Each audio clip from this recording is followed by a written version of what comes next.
ఏమిటి 6 రకాలు చెప్పండి? శారీరక బలం చెప్పండి.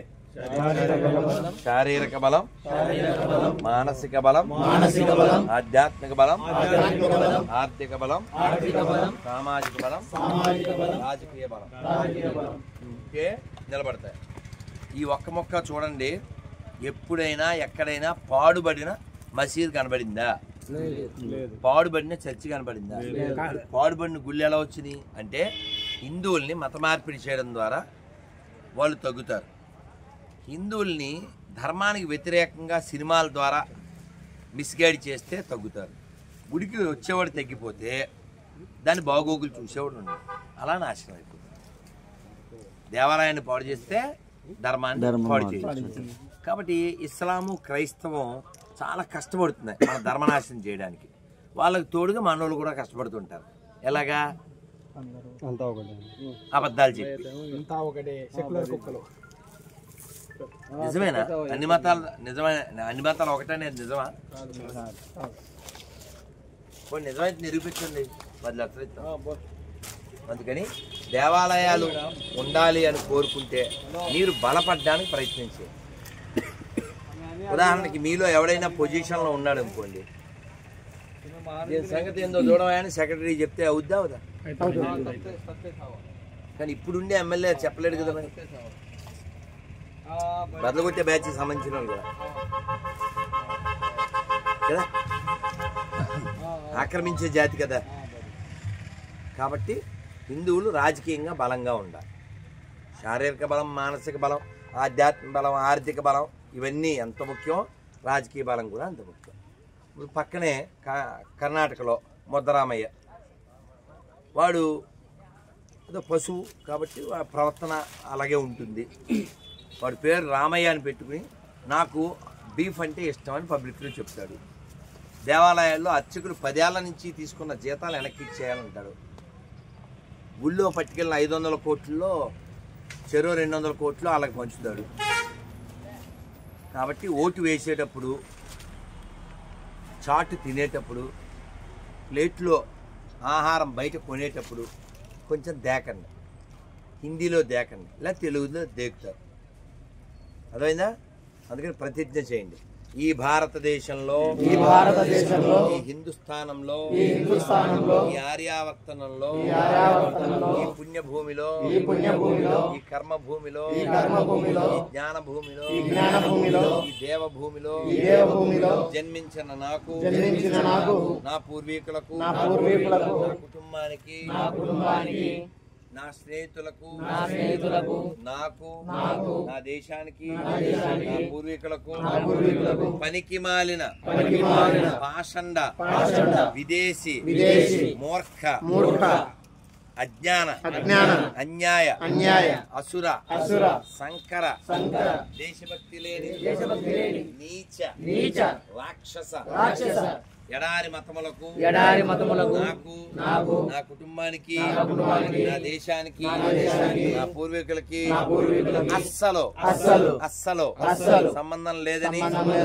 బహిరంగంగా అరటి చెట్ల సాక్షిగా, మహానందీశ్వరుని సాక్షిగా బహిరంగంగా ప్రకటన చేయుచున్నాను.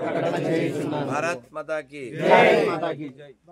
మహానందీశ్వర భగవాన్కి. కాబట్టి దేవాలయాలు ఇలా పాడవకుండా చూసుకోవాలి, పాడైన వాటిని రక్షించుకునే ప్రయత్నం చేయాలి.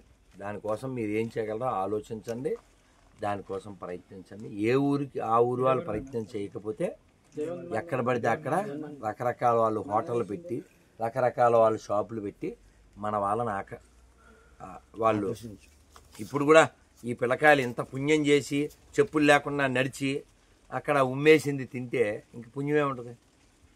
మన వాడికి 34 వస్తే పెళ్ళి అవ్వట్లే, వాడికి 23కి 4 పెళ్ళిళ్ళు. నవ్వే విషయం కాదు. అందుకని మీరు బాగా తినండి, బాగా భగవన్నామాన్ని అనండి, పెళ్ళి అయితే 4-5 కనండి, అప్పుడే ధర్మం నిలబడుతుంది. భారత్ మాతాకి హర హర హర హర హర హర జై శ్రీరామ్. గురూజీ ఒక ఫోటో గురూజీ తోటలో ఈ గుడి కాడ ఫోటో ఎక్కడైనా మాట్లాడతాం వినేవాడు ఉంటే. పొలం కూడా అంత దేవుని మాన్యమే స్వామి, దేవుని మాన్యం ఇది. ఇంత దగ్గరలో ఉన్నాం కదా మనం కూడా అని కొద్దిగా ఎవరు పట్టించుకోవడం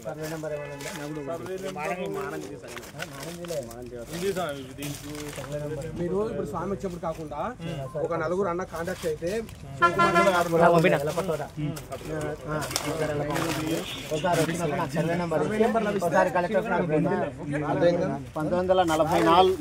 సంవత్సరంలో అప్పుడు మహానందికి ధర్మకర్తగా ఉన్న భైరవజోసుల మహానందయ్య గారు ఆయన యావదాస్తిని దేవస్థానానికి ఇచ్చి అప్పట్లో పనగనపల్లి నవాబు మహానంది క్షేత్రానికి వచ్చి అక్కడ బయట తాగితే ఆయనకు లీగల్ నోటీస్ ఇచ్చి దేవస్థాన అదృశ్యం ఉంటే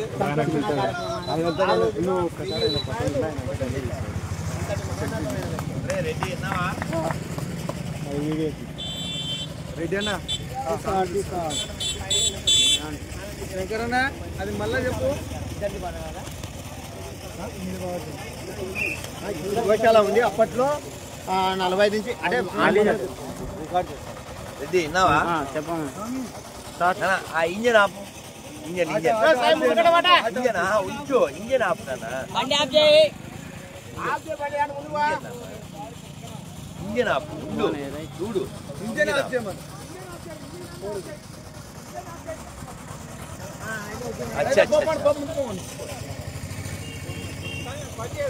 అదే పాప మళ్ళీ లాక్కోవాలి కదా, వాడి ఇబ్బంది వాడి పాప, అది లాగలేదు కదా.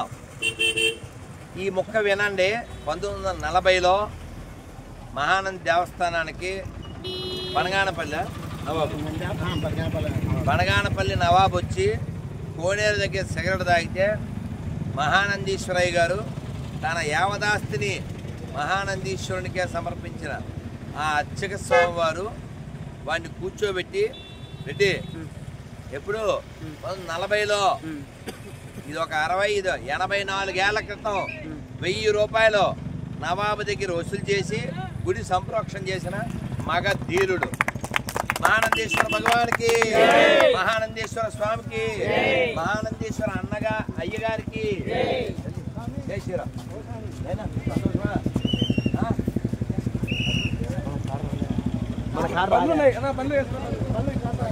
బండ్లు ఖాళీ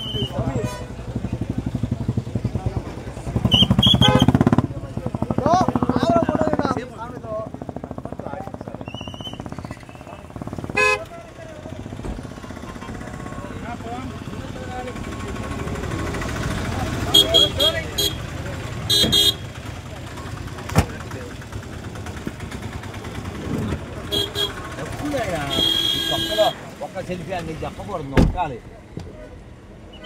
తెలివిగా ఉండాలి, తెలివి ఉండాలి నాన్న. పటపట తీసేసుకుని పోతా ఉండాలా. నేనా మంత్రం చదువు అలా మళ్ళీ చెప్పియాలా నైనా కలుద్దాం నన్ను. బండి బాగుందిరా. ఎవరు నాన్న? అచ్చా మరి ఎక్కించుకోవచ్చుగా, లేదు లేదా? కాదు ఒక ఆయన నడిచి చూస్తున్నారు.